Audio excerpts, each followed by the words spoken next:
श्री विराग सागर जी महाराज के चित्र के समक्ष दीप प्रज्वलन करेंगे। सभी लोग आ जाइए। दिलीप जी आ जाइए। आचार्य महाराज के चित्र के समक्ष दीप प्रज्वलन करेंगे।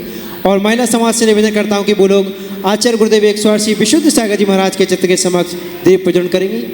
चलो ज्योति से ज्योति जलाते चलो, ज्ञान की गंगा बहाते चलो, ज्ञान की गंगा बहाते चलो।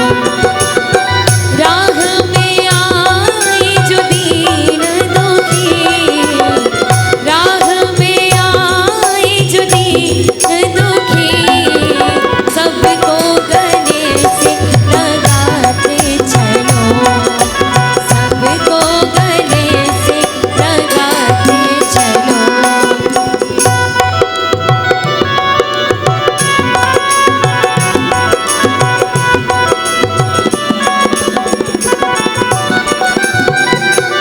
जयकारा गुरुदेव का। देखिए प्रतिदिन की भांति चली आ रही इस प्रवचन श्रृंखला में आज मैं हमारी पाठशाला के बच्चे तन्मय जैन से निवेदन करूँगा कि वो आए और आकर के आज अपना मंगलाचरण यहाँ पर प्रस्तुत करें। तन्मय जैन। महिमा निराली करते हैं भक्ति नर और नारी, 10 दिनों का मेला ये मेला चारों तरफ है भक्तों का रेला। 10 दिनों का मेला ये मेला चारों तरफ है भक्तों का रेला। तप और त्याग के भाग जगा के प्रभु के चरणों में शीश झुका दे। 10 दिनों का मेला ये मेला चारों तरफ है भक्तों का रेला। मेला ये मेला चारों तरफ है ये मेला, हाँ 10 दिनों का मेला ये मेला चारों तरफ है भक्तों का रेला।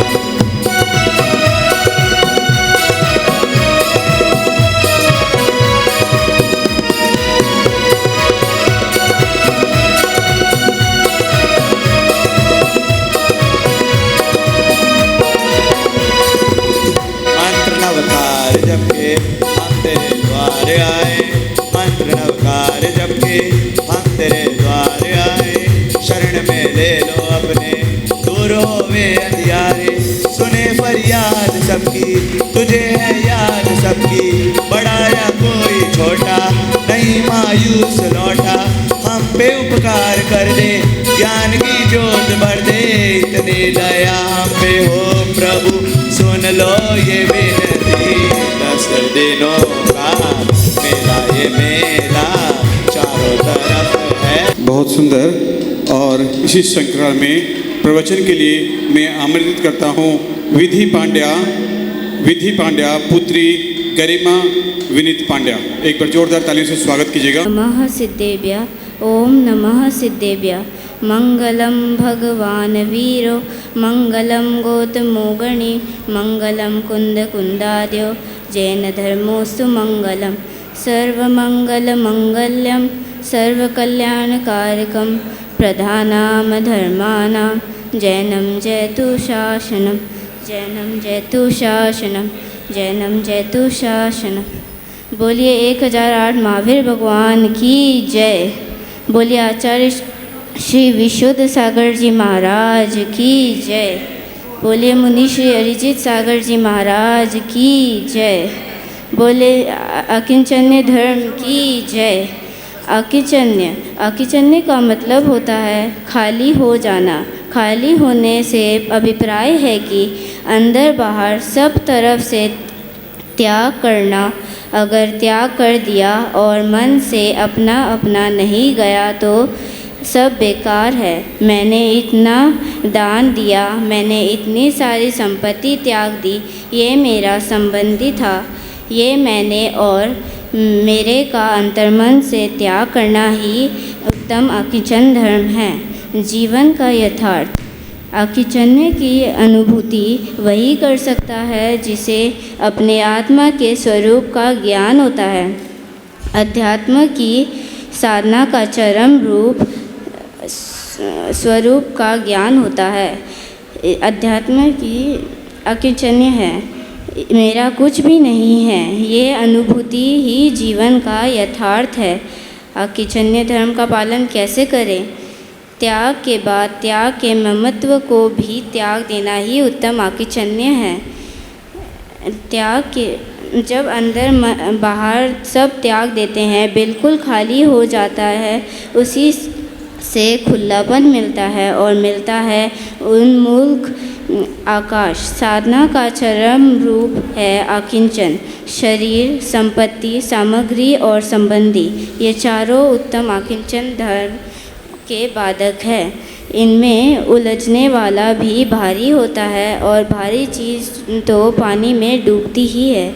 इसलिए अगर इस संसार रूपी सागर के पार होने है तो हल्के बनने हैं, यानी उत्तम अकिंचन धर्म का पालन करना चाहिए। जैसा कि आप सभी को विदित है और कुछ दिन पहले हमने मन से ये जानकारी दी थी कि जो खटखटी में हमारे जिन मंदिर में चोरी हुई थी प्रतिमा जी की, उनको पुनः प्राप्त कर लिया गया है।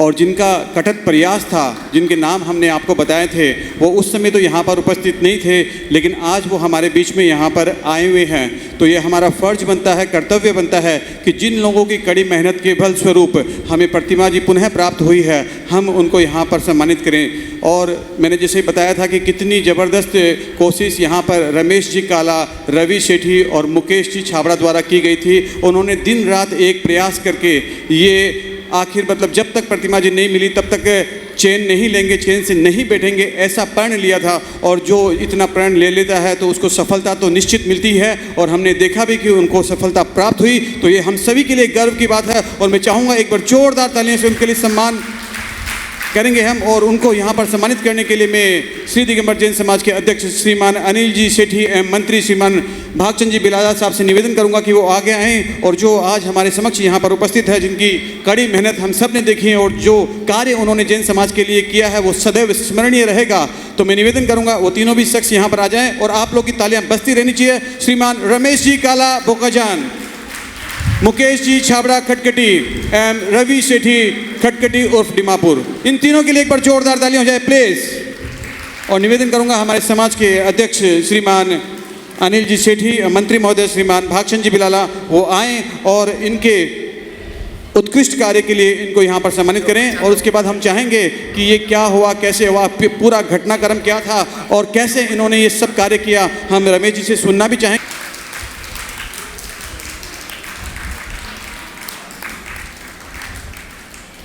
तो चलिए, ये सारे घटनाक्रम के लिए मैं एक बार चाहूँगा कि रवि जी सेठी वो यहाँ पर हम सभी के बीच में अपना वक्तव्य रखेंगे इस पूरे प्रकरण के।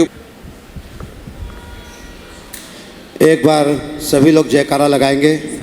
जय बोलो दीमापुर के दिगंबर जैन मंदिर के मूल नायक श्री महावीर भगवान की, खटखटी के मूल नायक श्री चंद्र प्रभु भगवान की, आचार्य गुरुवर श्री विमल सागर जी महाराज की, मुनि श्री अरिजीत सागर जी महाराज की, समस्त मुनिराज की जय, जैन धर्म की जय।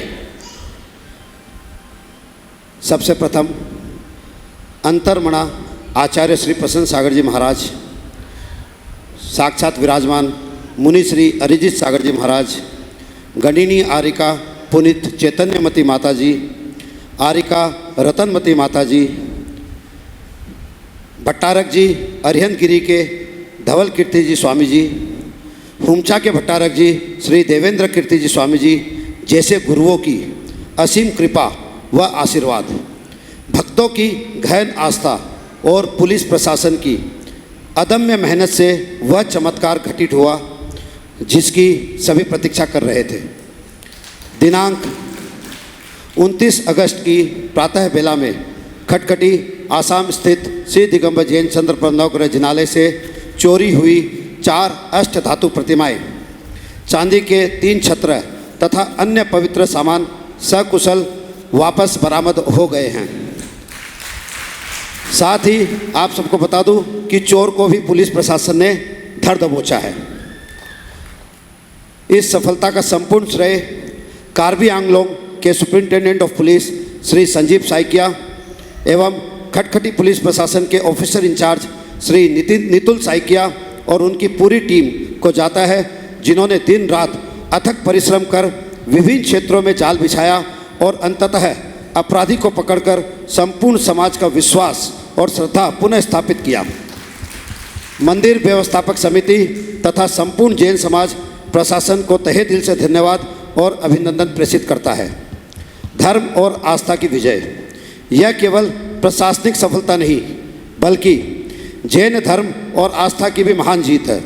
चोरी की घटना 10 लक्षण महापर्व की प्रथम रात्रि में हुई और उत्तम त्याग धर्म दिवस तक सभी प्रतिमाएं सकुशल लौट आई।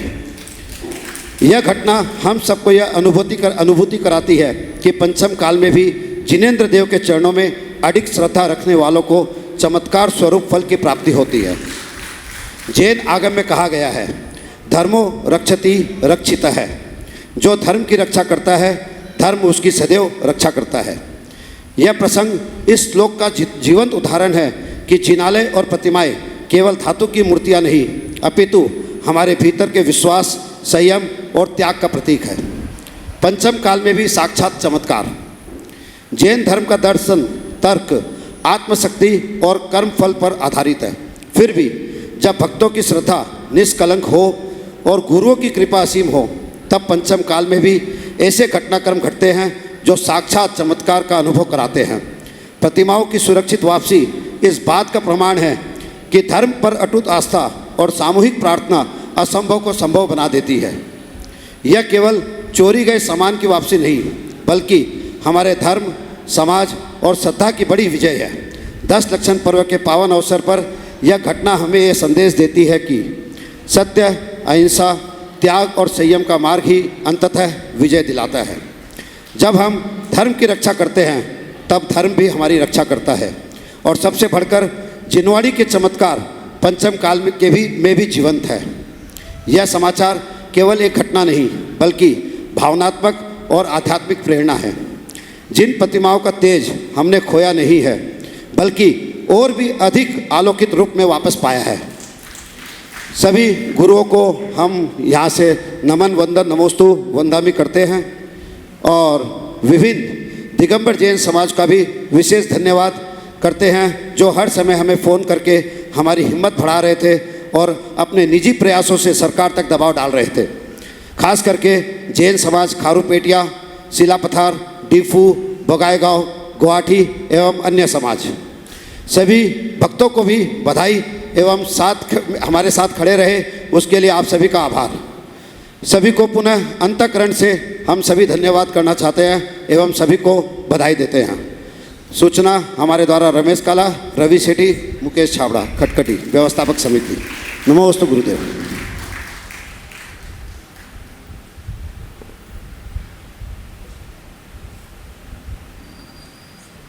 तो आपने सुना, एक बार जोरदार तालियां हो जाएं इन सभी के लिए पुनः। और इसी तरह से आप समाज के प्रति समर्पित रहें, ऐसा ही आशा करते हैं। और अब आज एक विशेष डिमापुर जैन समाज के बारे में, जो भी जानते हैं कि पूरे विश्व में डिमापुर समाज प्रसिद्ध है और ऐसे ही लोग वहाँ पर त्रिपुरा में भी लोग ऐसे हैं जो कई जगह से आर्मी में हैं, बाहर से रहते हैं और वहाँ पर विचरण कर रहे हैं, अपनी सेवाएं दे रहे हैं। और वहाँ जब उन्होंने सुना डिमापुर के बारे में तो वो दंपति भी आज यहाँ पर गुरुवर के दर्शन करने और जिनेंद्र भगवान के दर्शन करने हमारे बीच में यहाँ पर उपस्थित है। मैं चाहूँगा एक बार आप सभी को यहाँ पर डिमापुर समाज की तरफ से उनका सम्मान करना चाहूँगा। और वो कोई और नहीं, वो है कर्नल सुनील जैन। इंदौर निवासी हैं और BSF में त्रिपुरा में पोस्टेड हैं। और डिमापुर के बारे में जैसे सुना और गुरुवर के बारे में सुना तो त्रिपुरा से डिमापुर आज दर्शन के लिए हमारे बीच में यहाँ पर आए हैं वो अपनी धर्मपत्नी के साथ। तो एक बार जोरदार ताली से स्वागत कीजिएगा उनका। कर्नल सुनील जैन, निवेदन करूँगा आगे जाएँ और धर्मपत्नी उनकी भी आई हुई हैं साथ में, उनसे भी निवेदन करूँगा एक बार वो आगे जाएँ, महाराज श्री से आशीर्वाद प्राप्त करें। और हमारे समाज के मंत्रीगण से निवेदन करूँगा कि इनको यहाँ पर इस मंच पर सम्मानित करें प्लीज़।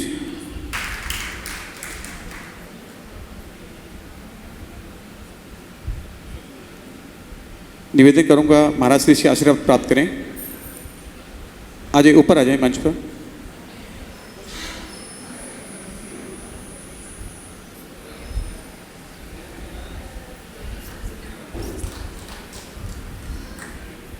सबसे नीचे देखो।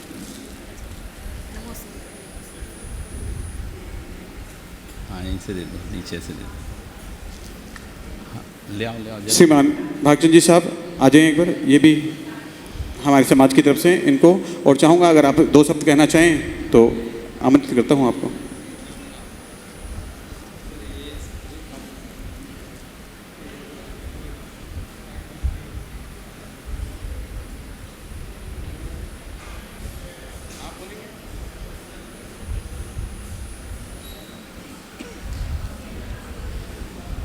महाराज जी नमस्तु। सभी श्रावक को मेरा कोटि कोटि प्रणाम। शब्दों का अभाव हो सकता है मुझ में, जो नॉर्मली मैं समाज से कम जुड़ पाता हूँ, क्योंकि बॉर्डर पे हम लोग सेवाएं देते हैं। और अभी मैं त्रिपुरा में हूँ, धर्मानगर में, बांग्लादेश बॉर्डर पे। इससे पहले पाकिस्तान बॉर्डर पे श्रीनगर या बाकी जगह भी सेवाएं दी हैं। जहाँ जहाँ समाज में गए हैं, कोशिश रहती है मेरी कि वहाँ अपने समाज से जुड़े। पूरी बीएसएफ में मैं अकेला ही ऑफिसर हूँ जो डेप्यूटी कमांडेंट के पद पे हूँ। यहाँ पर रहने वाला पंजाब के हैं, सेटल्ड हम इंदौर में हैं और पूरा भारत भ्रमण किया है लगभग। ये आसान नहीं होता ये जॉब। यहाँ बहुत कदम कदम पे बहुत सी चुनौतियाँ हैं। श्रीनगर से लेके जंगलों में लेके मणिपुर, त्रिपुरा, मेघालय, मिजोरम और इंडिया के लगभग हर जगह पे हम लोगों ने सेवाएं दी अपनी। हर चीज़ में कोशिश करना कि हिंसा और अहिंसा के बीच में फ़र्क डालना, और ये कोशिश करना कि जो भारतवर्ष में जैसे हमारे तीर्थंकर विचरण करते रहे, हमारे गुरुजन और पूरा समाज निर्भीक होकर विचरण करें। बाहरी दुश्मनों से बचाने का हम और हमारे साथी कोशिश करते हैं। और इस सब के पीछे माँ बाप का स्नेह, आशीर्वाद, गुरुओं की शिक्षा और आप सब लोग जहाँ भी मुझे समाज मिला है, यहाँ भारतवासी, उन सब का स्नेह भी इसमें शामिल होता है। मैं बहुत जगह गया हूँ, खासकर हज़ारीबाग में रहा मैं 4-5 साल। शिखर जी वंदना करने का मौका मिला मुझे, पद यात्रा भी की मैंने। इसके अलावा पूरे हिंदुस्तान में जहाँ भी, इम्फाल में भी मैं जैन समाज से जुड़ा था कम, यहाँ भी मुझे मौका लगा तो मैं यहाँ आया हूँ। आप सबका स्नेह मुझे यहाँ खींच रहा है, अच्छा लगा। धन्यवाद, कोटि कोटि प्रणाम। आप आ जाएं एक बार और गुरुवर को शास्त्र भेंट करेंगे जोड़े से। आ जाएं एक बार।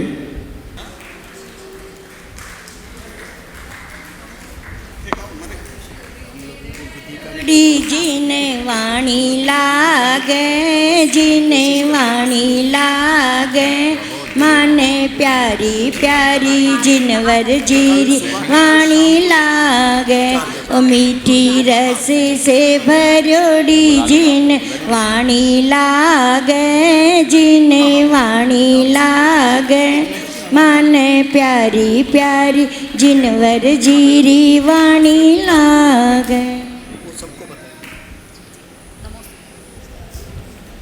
बहुत बहुत धन्यवाद। और बताना चाहूँगा कि कल अनंत चतुर्दशी है, तो उम्मीद करूँगा कि अगर आपके पास समय है तो कल अनंत चतुर्दशी का पर्व भी आप डिमापुर में और गुरुवर के सानिध्य में इसका भी मजा लेके जाइए, ये धर्म लाभ जरूर लीजिएगा। और चलते हैं, समय का अभाव है और आज कल के लिए डाकें भी होनी है, तो बिना देर किए हुए गुरुवर के चरणों में त्रिवार नमोस्तु करते हुए निवेदन करूँगा कि आज वो अपने मुखारबंद से उत्तम अंकिंचन धर्म के बारे में हम सभी को बताते हुए कृतार्थ करें। नमोस्तु गुरुवर, नमोस्तु गुरुवर, नमोस्तु गुरुवर।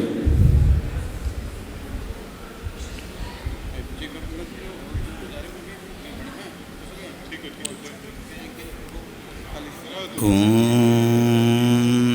नमः सिद्धेभ्यः।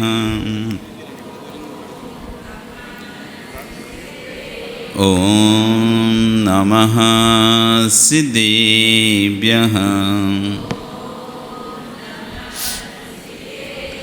ओम नमः सिद्धेभ्यः।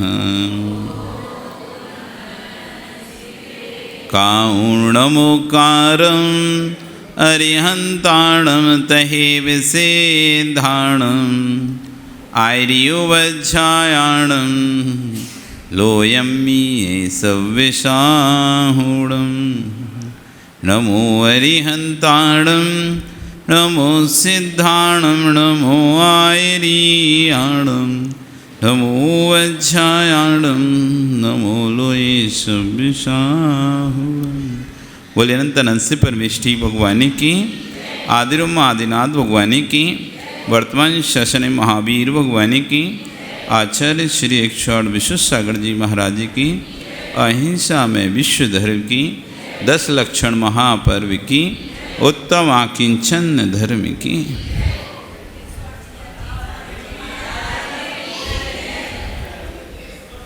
बंधु,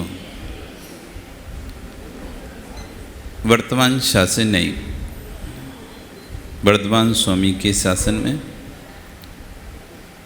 तीर्थंकर प्रभु की चरण निष्ठा में बैठकर हम सभी जिन देशना का श्रवण कर रहे हैं। आज 10 लक्षण पर्व का 9वां दिन भी पूर्ण हो गया। कल बस अंतिम उत्तम ब्रह्मचर्य का दिन, उसके बाद 10 लक्षण पर्व इस वर्ष का पूर्ण।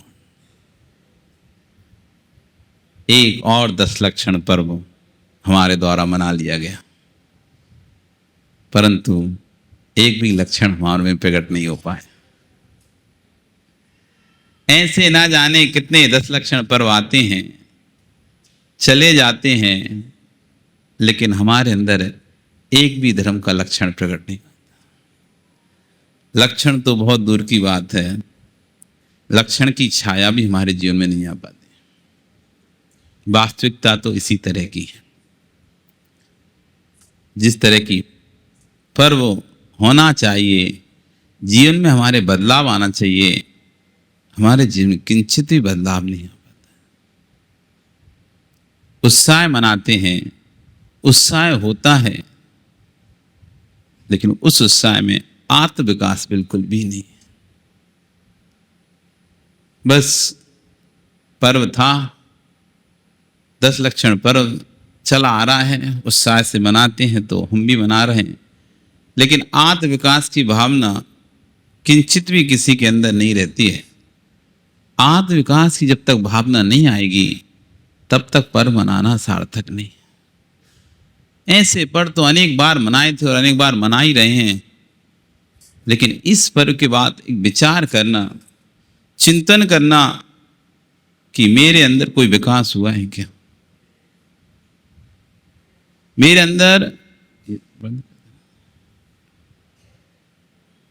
अंदर कोई जागृति आई है क्या, मेरे अंदर कोई चेतना आई है क्या, मेरे अंदर कोई बदलाव आया है क्या। इन 10 दिनों में मैं कितना बदला हूं? 10 ही दिन बदला था या 10 दिन के बाद भी बदला हूं?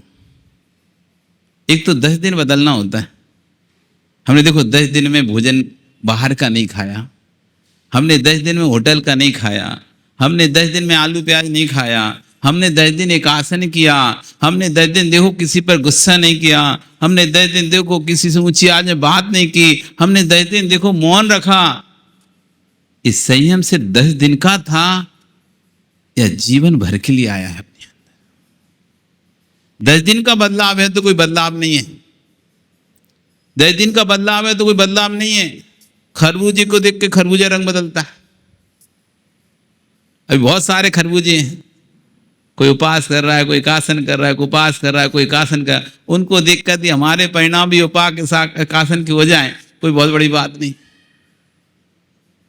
तब देखना जब परीक्षण पर 10 लक्षण पर खत्म हो जाए, उस बात कोई कहे भैया आप 10 उपास करो ना, अब करो ना। पूरी साल भर में कोई एकासन नहीं करेगा, पूरी साल भर में एक भी उपास नहीं करना चाहता, वो तुम्हारा 10 दिन का धर्म नहीं था, 10 दिन के लिए पर्व नहीं आया था। पर तो शाश्वत पर अष्टमी चतुर्दशी तो आता ही रहता है, अष्टान का नंदीश्वर पर्व आता ही रहता है। उन पर्वों में भी करो साधना, तब कहलाएगा हाँ कि हमारे जीवन में कुछ साधना आई, दिन से हमने कुछ सीखा है। हम 10 दिन जब भूखे रह सकते हैं तो एक दिन तो आसानी से रह सकते हैं। 10 दिन जब एकासन कर सकते हैं, बाहर का छोड़कर रह सकते हैं 10 दिन, तो कम से कम अष्टमी चतुर्दशी को तो बाहर का छोड़ के रह सकते हैं। जब 10 दिन बिना होटल के खाए रह सकते हैं, 10 दिन बिना ठेले पर पुचका खाए रह सकते हैं, तो अष्टमी चतुर्दशी को तो बिना होटल पर जाए रह सकते हैं। जब ये साधना आ जाए, हमने ऐसा भाव आ जाए, ये 10 लक्षण पर्व मैंने 10 दिन जब बाजार का नहीं खाया, तो मैं प्रण करता हूं कि हर अष्टमी चतुर्दशी को बाजार में नहीं खाऊंगा। तब तो होगी कुछ बदलाव, तब तो कहलाएगा 10 लक्षण धर्म हमारे अंदर आया है। नहीं तो क्या हुआ, आया, मस्ती बजाई, ताली बजाई, गाया, नाचा, घूमा फिरा, हो गया खत्म। इसके यहाँ बधाई दिया है, उसके यहाँ गीत गाया, उसके यहाँ गीत गाया है, सबके यहाँ गीत गा गा के गला अपना सुखा रहे और उनका पानी पी रहे सारा। उनके यहाँ बर्तन की संख्या बढ़ा रहे, धोने की, मांजने की। तुम जाओगे तो प्यास लगी, पानी नहीं पिलाएगा सामने वाला, बोतल रख देता है बिसलरी की, तो खर्चा तो तुम ही करवा रहे हो। बिसलरी बोतल कितने साल लोगों को पिलाएगा, तो पैसा तो लगेगा ना, चाय नाश्ता कराएगा। तो यही पर्व नहीं होना चाहिए। पर्व की वास्तविक 10 लक्षण धर्म जब आएगा जब हमें 10 दिनों से कुछ सीख कर लें, सीख कर जाएं, कुछ ग्रहण करें कि अब से अष्टमी चतुर्दशी को मैं प्रतिक्रमण करूंगा, अब से हर अष्टमी चतुर्दशी को मैं सामयिक करूंगा, अब से हर अष्टमी चतुर्दशी को मैं नियम से अभिषेक करूंगा, मैं नियम से पूजन करूंगा। तब तो कुछ बदलाव कहलाया। नहीं 10 दिन तो कैसी भीड़ लगी, और 11वें दिन से 4 भी 4 के 4। अब 11वें दिन छोड़ो, 12वें दिन क्या पूरी साल भर अगले पर्यूषण तक अब दिखना ही नहीं हमें मंदिर में। ये कोई इनके 10 लक्षण नहीं हुए। ये तो खरबूजे की भीड़ थी, खरबूजे को देखकर खरबूजे रंग बदल रहे थे। वास्तविक यदि बदलाव आया होगा तो नियम से 10 दिन बाद भी कम से कम अष्टमी चतुर्दशी को तो व्यक्ति देखेगा, अथवा रविवार के दिन, छुट्टी के दिन तो व्यक्ति दिखेगा। नहीं तो क्या होगा, कुछ नहीं। आकिंचन धर्म, आकिंचन धर्म जैन दर्शन में 10 लक्षण का 9वां धर्म, जिसका अर्थ है किसी वस्तु के या व्यक्ति या भावनाओं के प्रति किंचित मात्र भी आसक्ति का भाव नहीं होना, अनासक्ति भाव होना, उसका नाम है आकिंचन धर्म। धर्म आत्मा की शुद्धता के लिए है, धर्म आत्मा की पवित्रता के लिए है, मौज मस्ती के लिए नहीं है, इनामों के लिए नहीं है। नहीं सोचो ये बढ़िया है, 10 लक्षण खूब इनाम मिलती, खूब प्रश्नोत्तरियां होती हैं, खूब प्राइज मिलती हैं। क्यों कौशल, कल तो तुम आई नहीं, तुम्हारा भी खिला था।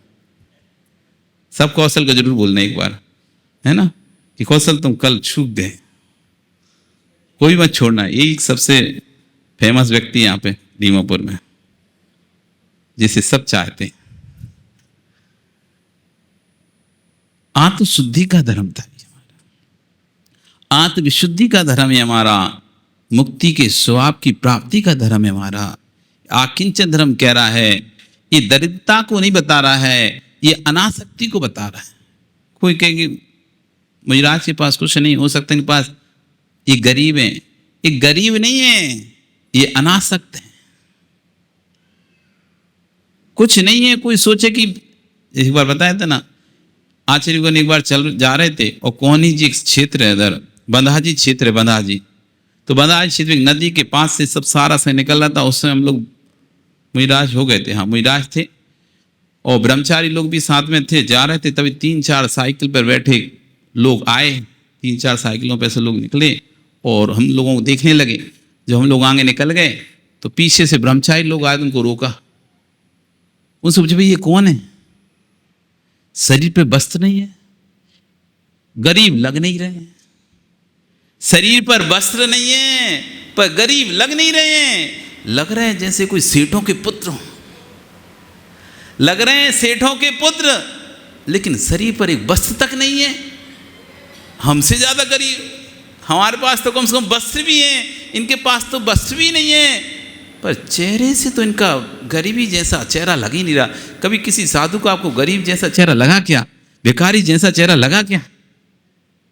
भिखारी का चेहरा और साधु का चेहरा देखना, भिखारी का चेहरा देखना और भिक्षु का चेहरा देखना। भिखारी रोटियों के चक्कर लगाता है और रोटियां भिक्षु के चक्कर लगाती हैं। भिखारी रोटियों के चक्कर लगा मांगता फिरता, दे दे दे दे दे दे, प्रभु के नाम पे दे दे, मांगता एक रोटी दे दे, एक रोटी दे दे। और यहां रोटियां, एक ग्रास और ले लो महाराज, एक ग्रास और ले लो, अभी तो कछु लिया ही नहीं है, एक और। आकिंचन धर्म में जहां कुछ नहीं है तभी भिखारी पना नहीं है, यहां कुछ नहीं है तब भी दरिद्री पना नहीं है। कलना साहब, ये अलौकिक धर्म है। लोगों में संचय को वैभव माना जाता है। जितना अधिक जिस भगवान के पास जितना अधिक वो बड़ा भगवान, जिस संत के पास जितना अधिक उतना बड़ा अन्य दर्शनों में।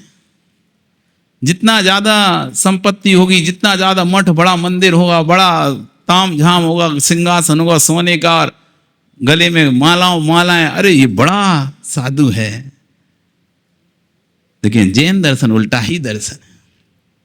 उल्टा नहीं है, सीधा दर्शन है। ये वास्तविकता का दर्शन है। तुम यथा जा स्वरूप हो, जैसे हो वैसे रहना सीख जाओगे, यही तुम्हारा सबसे बड़ा धर्म है। क्योंकि व्यक्ति वास्तविक जीवन जी नहीं पाता, बनावटी जीवन तो आराम से जी लेता है। आप वास्तविक जीवन कहां जी पा रहे हो? बनावटी जीवन जी रहे हो यशपाल। वास्तविक जीवन तो वो था तुम्हारा जब तुम पैदा हुए थे। जब तुम पैदा थे, बचपन में थे, बालक थे, वही तुम्हारा वास्तविक जीवन था। ना किसी से छल था, ना किसी से कपट था, ना ईर्ष्या था, ना देश था, ना मैत्री था, ना शत्रुपना था, ना अंदर में काम वासनाएं थी। एक निश्चल मन था। जैसे उस बच्चे का मन देखो, चेहरा देखो, मासूमियत देखो, किसी से छल नहीं, किसी से कपट नहीं। ये था आपका वास्तविक जीवन। अब तो आपका बनावटी जीवन है। हमारे सामने कुछ और चेहरा, दोस्तों के सामने कोई और चेहरा, प्रभु के सामने कोई और चेहरा, माता पिता के सामने कोई और चेहरा, पत्नी के सामने कोई और चेहरा। सब जगह अलग अलग चेहरे, मुखौटे लगे हैं हमारे ऊपर। हर जगह अलग अलग मुखौटा लेकर हम जाते हैं। कहां जा रहे हैं? वैसा मुखौटा लगाते हैं। किसी से काम निकलवाना होता है, जी साहब, साफ साफ साफ साफ, वो काम निकल जाए सांप सांप सांप। जब काम बनाना उस समय ऐसे शांत हो जाता है व्यक्ति, बिल्कुल किसी से काम बनवाना होता है तो ऐसे शांत हो जाता है जैसे इससे बड़ा सीधा सरल कोई आदमी नहीं हो। और जब काम निकल जाता है ऐसा आंख दिखाता है जैसे इससे टेढ़ा कोई। आकिंचन धर्म कह रहा है अपने स्वरूप में जीना ही आकिंचन धर्म है। जो तुम्हारा स्वरूप था, परिग्रह रहित हूं हम, मैं परिग्रह रहित ही मेरा स्वरूप है। मेरा ज्ञान ही मात्र मेरा परिग्रह है। इसको छोड़कर मेरा कोई भी परिग्रह नहीं है। ये कह रहा था आकिंचन धर्म। हमने आकिंचन धर्म को समझा ही नहीं। बस आकिंचन धर्म आया, आकिंचन धर्म की जय बोली और बोल दिया ममत का त्याग करना आकिंचन धर्म है, मत का त्याग। लेकिन वो मत है कैसे, होगा कैसे त्याग, ये विषय पर चर्चा ही नहीं की।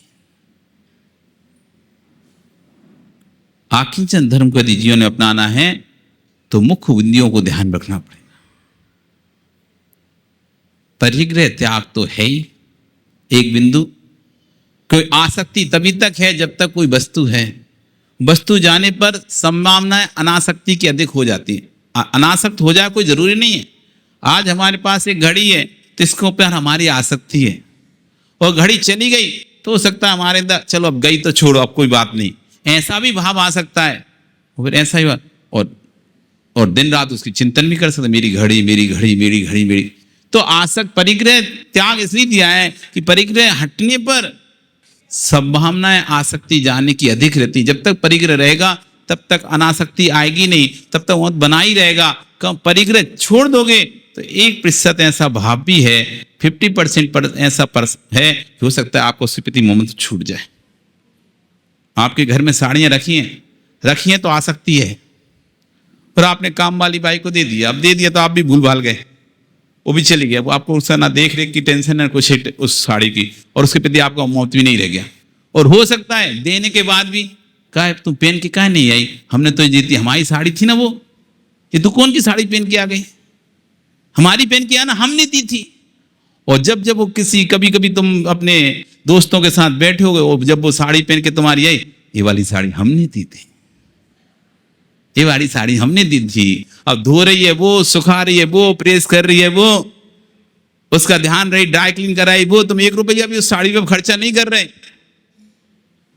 लेकिन फिर भी आसक्ति भाव अभी भी खत्म नहीं हुआ है। जब जब आपकी फ्रेंड आती है, किटी पार्टी होती है, तो जैसे अरे कितनी अच्छी साड़ी पहनी तुम्हारी नौकरानी, तो यार बहुत अच्छी साड़ी पहनती है तुम्हारे, अरे मेरी तो है, मैंने तो दी थी, वो कहां से खरीदी कितनी महंगी। और अनासक्ति भाव नहीं आ पाया। वस्तु इसलिए का परिग्रह त्याग होने पर संभव है कि अनासक्ति भाव भी आ जाए और ना भी आए, लेकिन परिग्रह रहेगा तो आसक्ति रहेगी, अनासक्ति नहीं आ सकती। इसलिए दिगंबर संप्रदाय में परिग्रह त्याग की बात की गई है। यही मुख्य भेद श्वेतांबर और दिगंबर संप्रदाय में भेद प्रकट करता है। उनका सिद्धांत है कि वस्तु रहे तो रहे, बस मूर्छा नहीं होना चाहिए। तो हमने कहा कि यदि वस्तु है तो बिना मूर्छा के वस्तु रह नहीं सकती, बिना ममत्व के कोई वस्तु को धारण कर ही नहीं सकता। वस्तु धारण किए हैं इसका मतलब है कि नियम से ममत्व है। यदि निरत्व होना है तो वस्तु को छोड़ना पड़ेगा। आकिंचन स्वरूप में जाना है तो परिग्रह का त्याग पहला बिंदु। दूसरा अनासक्ति भाव।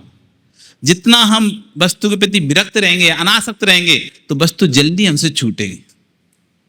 आसक्ति रहेगी तो छूटती नहीं। आपने धर्म सुनकर अपने आप को परिणाम मान लिया, अब मुझे ज्यादा सजना सवरना नहीं है, ज्यादा मुझे पार्टियों में नहीं जाना है, ज्यादा तड़क भड़क कपड़े नहीं पहनना, ऐसा नहीं पहनना, और आपको ऑटोमेटिक आपकी अलमारी के कपड़े जो रखे अनासक्ति भाव आ जाएगा। अरे छोड़, इनको नहीं पहनते। जहां तक हो सकेगा अवॉइड करोगे, सादा कपड़े पहनो, सादा कपड़े पहनो। तो अनासक्ति भाव जब आता है तो आकिंचन भाव आना लगता है। फिर लगता है चलो इनको बेटी को दे देता हूं, चलो इसको बहू को दे देती हूँ, ये सब कपड़े मेरे तो काम के नहीं है, मुझे तो अब पहनना नहीं है, मुझे तो अपना सादा जीवन जीना है।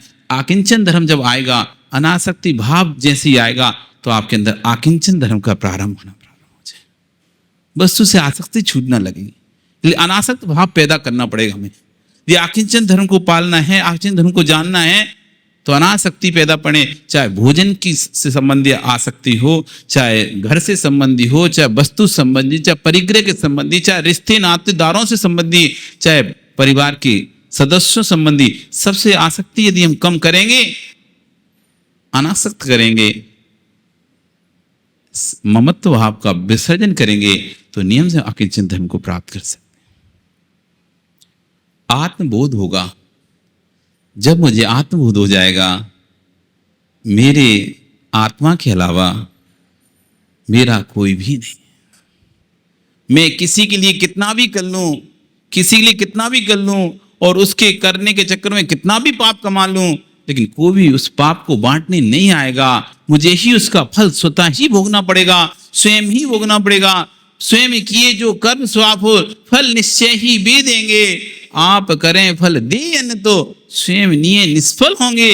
मेरे कर्म सिवाय जीव को कोई न फल देता कुछ भी, पर देता है ये विचार तज स्थिर हो ममत्व बुद्धि।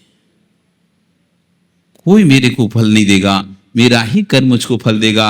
इसलिए दूसरे के राग में आकर मैं कितना दोष पाप कर रहा हूं, कितना पाप कर रहा हूं। राज समाज महाकारण, ये राज्य कार्यों के कारण से, ये समाज कार्यों के कारण से दिन रात पापों में लगा रहता हूं। ना जाने कितना अंतराय कर्म का बंद करता हूं। इसको रोकता हूं, इसको टोकता हूं, इसको रोकता हूं, इसको टोकता हूं। ये रोका टोकी से सतत सतत सतत अंतराय कर्म का बंद कर रहा है जी।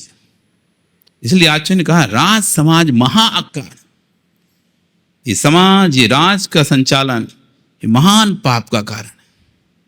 बैर बढ़ावन हारा, बैर को बढ़ाने वाला है। जो ऐसा आत्मबोध होगा तो स्वतः ही पर द्रव्यों से धीरे धीरे दूर होना प्रारंभ हो जाएगा, आकिंचन धर्म के निकट आने लगेगा। निर्द्वंद्वता, जिसके जीवन में निर्द्वंद्वता रहती है, विकल्प नहीं चलते, क्या करूं, छोड़ूं पकड़ूं, छोड़ूं पकड़ूं, छोड़ूं पकड़ूं, रखा रहूं या छोड़ दूं, रखा रहूं, निर्णय नहीं रखना, त्याग। एक बार में निर्णय, द्वंद्व चलेगा तो कभी असंशय का जीवन कष्ट का जीवन होता, संशय का जीवन कष्ट का जीवन होता है। क्या करना है क्या नहीं करना है निर्णय है, जिसे वो सदैव कष्ट में जीता है। और असंशय का जीवन, निर्द्वंद्वता का जीवन सुख का जीवन होता है। एक बार निर्णय कर लिया, आज से मैं इतने ही सामग्री रखूंगा, बात खत्म। लोग कह रहे हैं और जरूरत पड़ेगी, और जो रख लो नहीं, खत्म मतलब खत्म, मुझे चाहिए नहीं है, इतने से ही काम चलाऊंगा, अब चाहे कितनी ही जरूरत। एक बार निर्द्वंद हो गया, अब विकल्प ही खत्म। मैंने सोच लिया मुझे रात्रि भोजन त्याग करना है, बस करना है, खत्म। अब लोग कह रहे हैं अरे बाहर जाना पड़ेगा, ठीक है जो होगा देखेंगे बाद में। अब मैंने छोड़ दिया है, भाव बना लिया है। त्याग मतलब त्याग, निर्द्वंद्वता, आकिंचन धर्म। हम द्वंद्व में फंसे हैं, करें नहीं करें, करें नहीं करें, मेरे कैसे होगा कैसे होगा कैसे होगा, ये द्वंद्व चलता रहता है दिमाग में। इसलिए हमारे अंदर धर्म प्रवेश नहीं कर पाता। ये चीज निर्द्वंद्व होंगे, वो दिन धर्म प्रवेश कर जाएगा। ये कुछ बिंदुओं को यदि हम समझेंगे, अपने अंदर में धारण करेंगे, तो नियम से हम आकिंचन धर्म के नजदीक पहुंच सकते हैं। आज तत्पाल कक्षा में विषय निकला था, हम कितने करीब पहुंच चुके हैं धर्म के। हमसे ज्यादा करीब कौन पहुंच सकता है। बोधि दुर्लभ भावना जब चल रही थी, 12 भावना बोधि दुर्लभ भावना चल रही थी कि कितना दुर्लभ रत्न तेरे को प्राप्त करना। व्यक्ति बिल्कुल बॉर्डर पर पहुंचकर, जैसे वो होता है ना, कबड्डी का खेल देखा कि कर्नल साहब, कबड्डी देखी क्या? कबड्डी का खेल होता है ना, लाइक कबड्डी, उसमें देखो एक व्यक्ति लाइन को टच करना चाहते हैं और दूसरे उसको पकड़ लेते हैं। बिल्कुल बॉर्डर के पास जाकर उसकी आखिरी सांस खत्म हो जाती है और वो छू नहीं पाता लाइन को और आउट हो जाता है। कितने नजदीक पहुंच गया, वहां से पकड़ा और घसीट से सबको लेके पकड़ के वो आया और आखिरी मेहनत तक करा उसने, पर लाइन को टच नहीं कर पाया और आउट हो गया। ऐसी स्थिति हमारी है। कहां से निगोद से निकल कहां निगोद के धक्का खा रहे थे। एक श्वास में 18 बार जन्म मरण कर रहे थे। वहां से 1 इंद्री बने, 2 इंद्री बने, 3 इंद्री बने। अभी प्रश्न आ रहा था कि 3 इंद्री कौन से जीव होते हैं? भैया जो जीव छोटे छोटे पैरों वाले होते हैं, रेंगते हैं, चलते हैं, जो जीव, वो 3 इंद्री होते हैं। और जो छोटे छोटे पंख लगा के उड़ते रहते हैं, मक्खी, मच्छर, कीड़े, जो आती हैं आपकी, जो भी उड़ते ना लाइट में कीड़े, तो जिनके पंख होते हैं जो उड़ते हैं, वे सब 4 इंद्री छोटे छोटे। और जो चींटी जैसे पैरों से चलते हैं, उड़ते नहीं है, वो 3 इंद्री। और जो अपने पेट के बल रेंगते हैं, जैसे कृमि, केंचुआ, ये सब 2 इंद्री।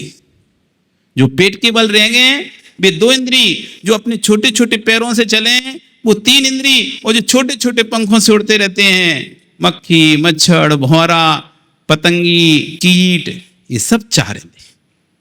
इसके बाद 5 इंद्री में सब प्रकार के जाते हैं, रेंगने वाले भी, चलने वाले भी और उड़ने वाले भी। बड़े बड़े जीव जैसे सांप रेंग के चलता है, ये 5 इंद्री हो गया।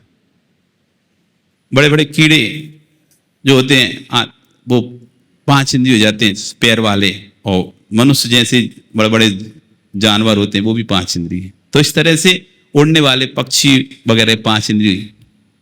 लेकिन छोटे छोटे जो कीट पतंगे हैं, जो उड़ने वाले हैं, वो 4 इंद्री। जो चलने वाले हैं वो 3 इंद्री। और जो पेट के बल रेंगते हैं वो 2 इंद्रिय चाहिए। ऐसे ही पर्यायों से निकला तो असंगी बन गया, बिना मन का। इंद्रियां तो 5 मिली लेकिन मन नहीं मिला। मन को अनिंद्रिय कहा गया, मन को अनिंद्रिय का, इंद्रिय नहीं है मन, क्योंकि 5 इंद्रियों जैसी मन दिखाई नहीं देता हमको कहीं भी कि ये मन का स्थान है। मन है लेकिन आंखों से दृष्टिगोचर नहीं हो रहा, मन का कोई स्वतंत्र स्थान दिया नहीं गया है, इसलिए मन को अनिंद्रिय कहा है। क्या कहा है प्रवीण? अनिंद्रिय का है, इंद्रिय नहीं है लेकिन किंचित इंद्रिय है, क्योंकि इनके बिना इंद्रियां काम नहीं करती हैं। इंद्रियों के द्वारा हित अहित का विवेक नहीं होता है। मन के साथ जब इंद्रियां साथ काम करती हैं तो हित अहित का विवेक करते हैं। आपकी उंगली आग में गई, जैसी आपको आंच लगी फटाक से आप हाथ हटा लोगे। मन ने कहा स्पर्शन इंद्रिय से, यदि ऐसी आंच आती है तो तुमको हाथ हटा लेने तो जल जाएगा, क्योंकि तुम्हारे पास मन था। वही पतंगा भी गया लेकिन वो वापस नहीं लौटा, क्योंकि उस पास मन नहीं था। उसकी स्पर्शन इंद्रिय निर्णय नहीं कर पाए ये जलता है, इसलिए वो वहां पे जल गया। तो मन इंद्रियों के साथ काम कर, इसलिए अनिंद्रिय है। तो मन प्राप्त नहीं किया, असंगी बना, और फिर संगी भी बना तो ऊंचा कुल नहीं मिला। इन नीचे कुलों में भटकता रहा, जैसे जैसे ऊंचा कुल, ऊंची पर्याय, सब कुछ मिल गया। इतने यहां तक पहुंचने के बाद, अच्छा गोत्र कुल सब मिलने के बाद, बस अब थोड़ा सा लाइन से दूर है, संयम नहीं ले पाया। और पूरे जीवन भर उस संयम की लाइन को क्रॉस ही नहीं कर पाया, टच ही नहीं कर पाया, और ऐसी आखिरी श्वास तोड़ दी उसने, आखिरी श्वास तोड़ दी। वो मरण कर दूसरी गति में चला गया। ये शरीर यहीं छूट गया। हर जीव को 3 शरीर मिलते हैं कम से कम, 3 शरीर। 2 तो परमानेंट हैं, कार्बन और तेजस शरीर, ये तो 2 तो परमानेंट हैं।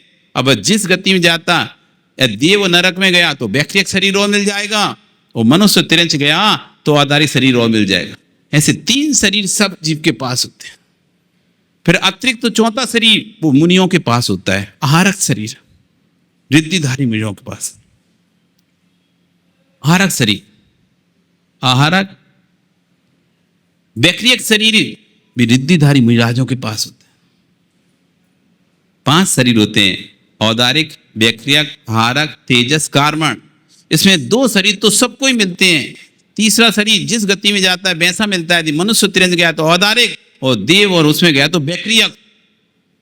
ऐसे 3 शरीर तो हर जीव के पास रहते हैं, लेकिन 4था शरीर किसी के पास होता है, वो मुनिराज होते हैं। जब मुनिराज साधना करते हैं उनके पास आहारक शरीर और प्रकट हो जाता है, वैक्रिक शरीर और प्रकट हो जाता है, 4था 5वां शरीर भी उनके यहाँ प्रकट। मुनिराजों के पास हो सकते, बाकी सब जीवों के पास 3 ही शरीर होते हैं। इस तरह इतनी 5 तक पहुंचने के बाद भी हम लौट आए, कितना दुर्भाग्य रहा, लाइन टच ही नहीं कर पाए। बस एक कदम दूर थे संयम से, वो एक संयम धारण कर लेते, इस मनुष्य पर्याय में आना सार्थक हो जाता।